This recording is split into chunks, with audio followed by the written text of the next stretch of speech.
A new report, 66 million Americans do not have enough savings to cover 6 months' worth of expenses. Peter Morici, come back, please. I think it looks to me like we're in a paycheck-to-paycheck society. Many of those people dependent on credit.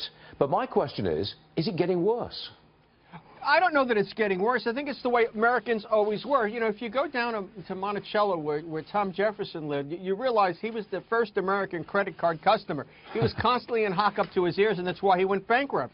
And Americans have been living that way ever since. But you had an earlier story about Netflix. Now you understand why raising the price by 25%, even though it's $2 a month, has an impact.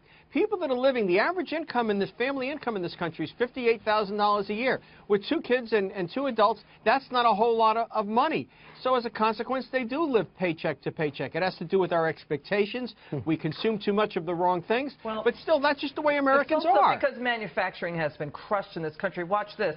Greece, Slovenia, and Turkey have a larger share of men of working age in their workforces in the United States right now. And it's because of how the manufacturing base has been demolished. Yeah, but if you go back to the 60s... Yeah. Hold on a second, Peter. Steve. You know, I'm glad you brought up that point, Emac, about workforce participation. We talk a lot about how it's downticking so significantly. For men, we're actually at all-time lows in workforce participation. So the labor market is not raining men, that old song from the 70s. But listen, the average American is being squeezed right now. Incomes are barely growing. Their expenses are growing, particularly health care. Yes. Thank you, Obamacare. Yes. And tuition. Thank you, government intervention. That's why there's such angst out there. It's why on the left, Sanders has traction, and on the right, Trump. Peter, I think that the deductibles within Obamacare are really killing a lot of people. Not physically, but I mean hurting them financially.